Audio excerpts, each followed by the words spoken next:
What's going on, everybody? It's FREEDO here for Your Overwatch. Today, we're launching a new series that I hope you'll give us some feedback on, Solo Queue Flex Guide. Oftentimes, we get a lot of questions, and I know there's a lot of confusion on how to pick heroes that are going to effectively counter your enemy. Or, even, as today's video is going to feature quite prominently, how to use a niche hero like Bastion to secure wins. We're going to go over a few different flexes in this video, and the first one starting off is just Brig. Brig still is one of the best DPS picks in the game. Really, she deserves her own video, but in short, we can just say she plays the objective, get her in on the point on an assault map. Not only does she punish things that are attempting to stall, aka play the objective or the purpose of the game, but adds a ton of survivability to your team. It's hard to argue against it. And what typically happens in ranked is when you go goats, well, darn it, somebody on the enemy team says, let's just do what they did, and they go goats as well, which is where our Bastion friend comes in. If you can successfully run a comp, oftentimes in ranked, players have a monkey see, monkey do mentality. So coming out on these harsh counters,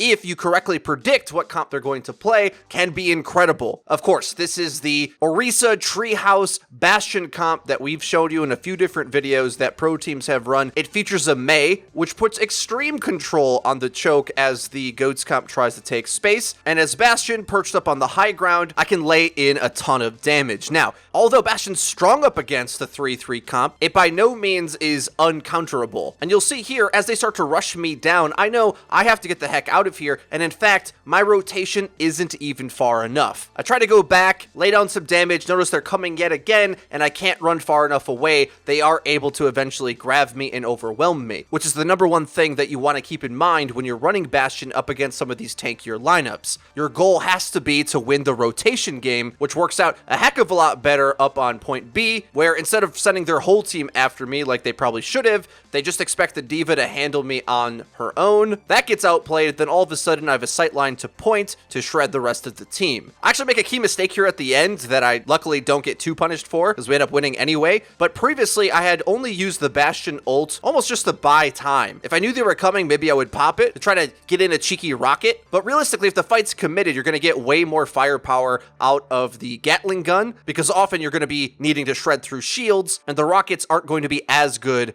at that. I try to get too overzealous with the Bastion ult, and I kind of pay the price getting punished for it. If I just stay up top, shoot down on them, I'd probably survive even longer, but we end up getting the win anyway. But now, moving on to a completely separate game, still on the map Hanamura, we try to speed boost the team in past the choke, and then to our surprise, we find out that the enemy is running one heck of an anti-choke comp with Mei walls to split us and a Reaper waiting around the corner. So, although dropping a support is always something to be nervous about, realistically, the support I was going to be giving my team wasn't going to beat the things that was going to stun, freeze, split, and blast them away. Instead, I lay down the Bastion here, and although I don't end up getting the kills on first, I will on B, but just look at how the sightline I command parts the enemy like the Red Sea. Bastion's one of those underrated picks up against a defensive Mei. Obviously, Mei going into a Bastion can displace him with a wall, but if you're on the attack, choosing the pace when you go, well, you can threaten to knock down those walls, making them far less impactful, but also are going to be adding a massive ranged firepower advantage that the enemy has to come deal with, and if they don't, well, you just win. Turns out killing the enemy is quite strong, forehead,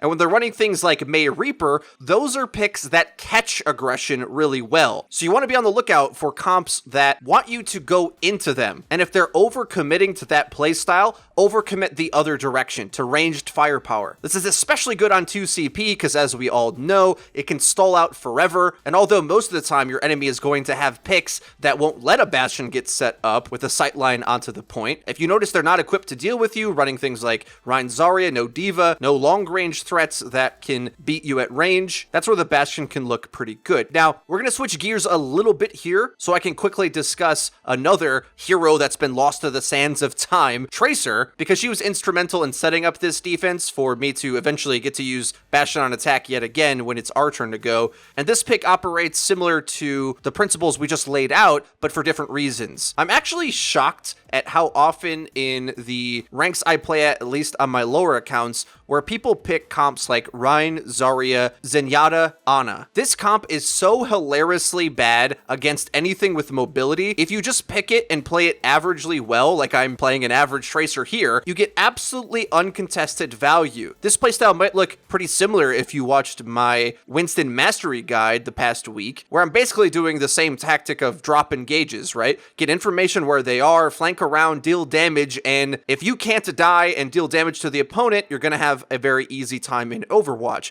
There's a reason why Brigitte was added to the game, guys. If the enemy isn't playing her and is running all these characters that are weak to flanker pressure, oblige them with reminding them why Brigitte has got an insane pick rate at top level play, buzzing around to be completely annoying. I mean, you forget how much damage Tracer actually does. Every time I swap to her and there isn't hard counters set up, I'm surprised at how you just melt things for free. And to be clear, we made this read because the enemy is running Rein, Zarya, who both do nothing to stop your flanks, Zen, and Ana, who as long as you outplay Sleep, you just should never die against either of them, and their DPS was Genji and Ashe, and they eventually went to McCree. Now, although Genji can beat Tracer in a 1v1, I would say she's overall favored because she has hit scan aim, can heal herself with rewind, and Genji needs his ult far more, so the more he's trying to hit a small Tracer, not landing shurikens and building ult, you'll be draining a lot of his potential value. Not to mention, although Ashe can one-shot headshot Tracer, her head hitbox is massive, incredibly easy to hit, and because of that, unless she's on the high ground or has these big sight lines on you, you're gonna feel like you can just dance around her for free, which is largely what I do. I would say in open space, though, I am afraid of Ashe players most of the time, but as soon as you start getting in these more claustrophobic, almost urban environments, like the streets of Hollywood, where there's a lot of tight corners that I can zip around and pop out of without them noticing, you can really see the value that Tracer can still get. Of course, if the enemy wanted to counter this, they need characters like Lucio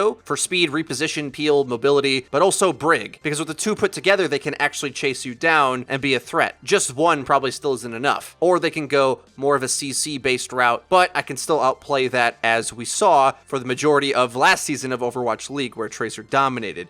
Now, after that set up, putting us with rather a short distance to push the payload ourselves, well, we do rush onto point and goats it out, get Brig onto the objective, she caps it for free, force the enemy to swap goats, and then we're back to the first example yet again. I just love pulling out the Bastion against teams that are overcommitting to goats. They make some pretty big plays here with their ult, but they kill us just so that we can walk 5 feet from our spawn to get back to cart again. Not a huge economy gain from them, and now I'm able to take my time, come out of spawn as Bastion, and really punish how close these Rein Brawl comps want to play up to the cart. I think a lot of times in matchmaking, you find yourself in games like these where the enemy is just crowding the cart as tight as they can, and Bastion just really punishes that. We ended up tearing down the wall, killing the Bob, outdoing an entire ultimate, probably an underrated aspect of it as well. We do die, but do a ton of damage and just hard counter the majority of what the enemy was trying to do there. Come back to the point as Tracer, and that's all she wrote, folks. The enemy doesn't have a counter for this either, so even an average Tracer performance